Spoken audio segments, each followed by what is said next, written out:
Ok, so sẽ nóiគ្នាថ្ងៃនេះខ្ញុំមានជាមេរៀន phrasal verbs ភាគមួយអញ្ចឹងបន្ទាប់ពីភាគមួយនេះទៅយើងមានភាគបន្តទៀតដើម្បីបរៀនអ្នកគ្នានៅពាក្យphrasal verb កាន់តែស្គាល់ពាក្យបានច្រើនអញ្ចឹងសម្រាប់ពាក្យទី1គឺយើងអានថា turn down ដែលពាក្យ turn down នេះស្មើនឹងពាក្យ reject អញ្ចឹងជារួមទៅពីពាក្យនេះភាសាខ្មែរបកប្រែថាបដិសេធអញ្ចឹងយើងមកមើលពាក្យឧទាហរណ៍របស់វា He turned down the job offer due to the low salary ចឹងខ្មែរយើងបកប្រែថាគាត់បានបដិសេធឱកាសការងារដោយសារតែប្រាក់ខែទាបឬក៏តិចចឹងឥឡូវនេះយើង break down បន្តិចទៅថាពាក្យមួយក្នុងប្រយោគហ្នឹងថាតើវាមានន័យយ៉ាងម៉េចពាក្យ turn down នេះគឺខាងលើនេះបដិសេធហើយ turn down នេះគឺយើងថែម ed ឲ្យវាទៅលើពាក្យ turn ដោយសារតែយើងចង់សំដៅទៅលើអតីតកាលទៅលើ job offer នេះវាជាពាក្យមកជាមួយគ្នាដែលសំដៅទៅលើឱកាសការងារឱកាសការងារនេះមានន័យថា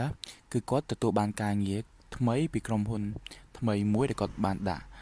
ហើយគាត់ទទួលបានការងារជាប់ការងារដើម្បីធ្វើការពាក្យ do ហើយនឹង to នេះជាពាក្យមកជាមួយគ្នាដែរហើយពាក្យនេះគឺបកប្រែថាដោយសារតែឬក៏ដោយសារអញ្ចឹង low salary សំដៅទៅលើប្រាក់ខែទាបឬក៏តិចអញ្ចឹងយើងចេះបានពាក្យ turn down ដែលស្មើនឹងពាក្យ reject បដិសេធអញ្ចឹងជួបពាក្យទី2ពាក្យទី2 bring about ដែលស្មើនឹងពាក្យ cause អញ្ចឹងយើងបកប្រែជាខ្មែរថាបង្កឲ្យមានឬក៏នាំឲ្យកើតមានឧទាហរណ៍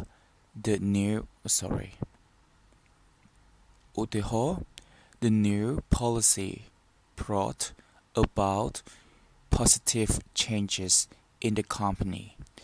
គោលនយោបាយថ្មីបានបង្កឲ្យមានការផ្លាស់ប្ដូរវិជ្ជមាននៅក្នុងក្រុមហ៊ុនអញ្ចឹងយើង break down ទៅលើពាក្យមួយនៅក្នុងប្រយោគនេះពាក្យ new ថាគឺពាក្យ new មានន័យថាថ្មី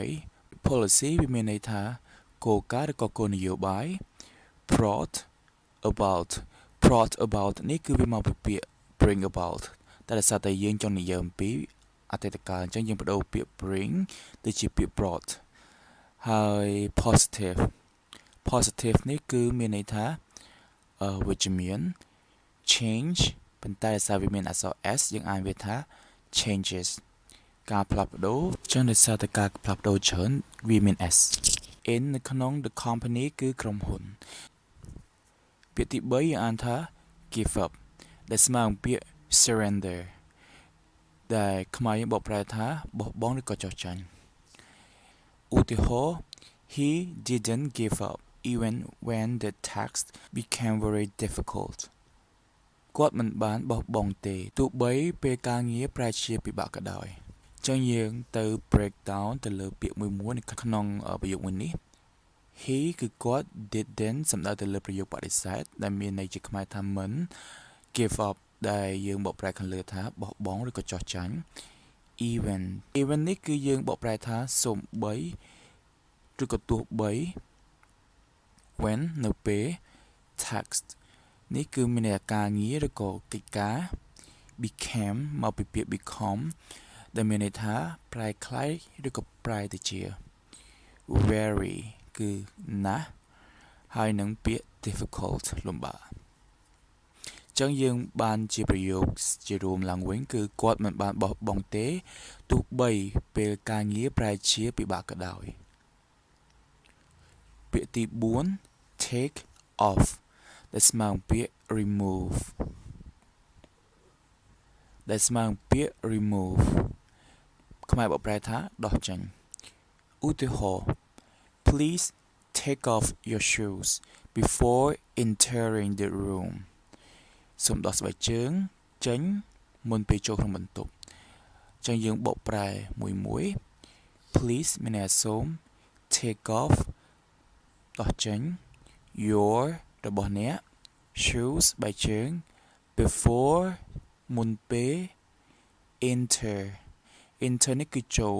តែត្រូវចាំថារកកិរិយាសព្ទឈរបន្ទាប់ពីពាក្យ before ចឹងយើងត្រូវថែមឲ្យវានៅពាក្យ ing ចឹងពាក្យ enter នេះវាទៅជា entering the room នេះគឺបន្ទប់ចឹងបកប្រែជារួមមក សូមដោះស្បែកជើងចេញមុនពេលចូលក្នុងបន្ទប់ពាក្យទី5 put off នេះវាស្មើនឹងពាក្យ postpone ពន្យាពេលឬក៏លើកពេល They decided to put off the meeting until next week ពួកគេសម្រេចចិត្តពន្យាពេលការប្រជុំរហូតដល់សប្តាហ៍ក្រោយចឹងយើងទៅ break down ពាក្យមួយនៅក្នុងប្រយោគនេះពួកគេ they ពាក្យនេះយើងអានថា decided ហើយពាក្យដើមរបស់វាគឺ decide យើងថែម ed វាដោយសារតែយើងចង់ប្រើវាសំដៅទៅលើអតីតកាលចឹងនៅពេលដែលយើងថែម ed វាអានថា decided complete កន្ទុយចុងក្រោយយើងអានថែម did មួយទៀតណា decided គឺបានសម្រេចចិត្ត put off នេះគឺមកពីពាក្យខាងលើពន្យាពេលឬក៏លើកពេល the meeting ការប្រជុំ until រហូតដល់ next week សប្តាហ៍ក្រោយបាទមួយវិញទៀតចង់សូមបងប្អូនទាំងអស់គ្នាអាចជួយចូលក្រុម Telegram ដើម្បីរៀនឲ្យសេរីជាពិសេសអាចរៀននៅតាម YouTube បានផងដែរ